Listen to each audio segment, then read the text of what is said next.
ఈ విజయం అందరూ సెలబ్రేట్ చేసుకునే విజయం. ఎందుకంటే ఒక విజనరీని ప్రిజనరీ చేయాలంటే ఎలా ఉంటుందో రిజల్ట్ ఇలా కనిపించింది.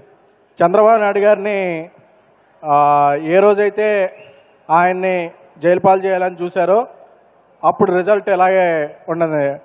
లోకేష్ గారిని మంగళగిరిలో అప్పట్లో ఓడించారు, ఇప్పుడు ప్రత్యర్థులకి ఆయన మంగళవారం చూపిస్తున్నాడు. సో ఇక్కడ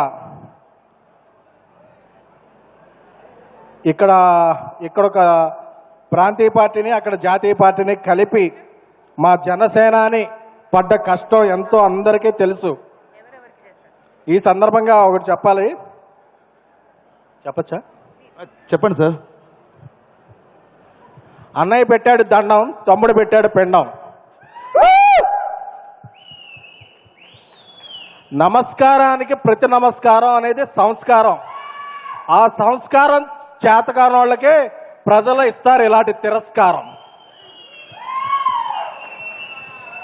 తెలుగు చలనచిత్ర పరిశ్రమలో సింహాసనం మీద కూర్చున్న అర్హత మా అన్నయ్య ఇంద్రసేనుడిది. అలాగే రాజకీయాల్లో సింహాసనాన్ని మార్చేసే పవర్ మా జనసేనుడిది. సో విజయం వచ్చింది కానీ విర్రవీగితే పాత తపేళా ఫేసులకి మనకి తేడా ఉండదు. సో అందుకని అందరినీ సోదరులా భావిస్తూ రాష్ట్ర అభివృద్ధికి అందరూ తోడ్పడాలి.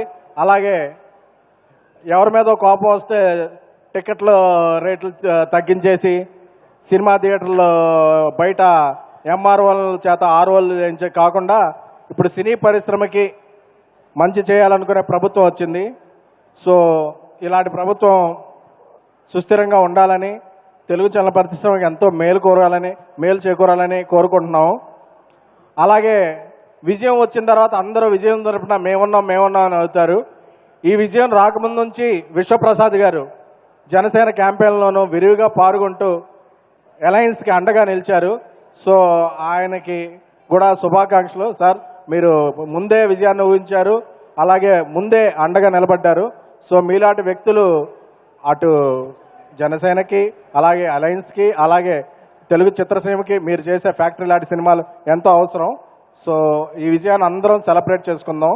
బట్ గర్వాన్ని నెత్తికెక్కించుకోవద్దు, ఎందుకంటే ఇంకా చేయాల్సింది చాలా ఉంది. జై జనసేన, జై అలయన్స్. Thank you sir. మీ సినిమాలు ఎంత బాగుంటాయో మీ స్పీచ్ కూడా చాలా పవర్ఫుల్గా ఉంటుంది.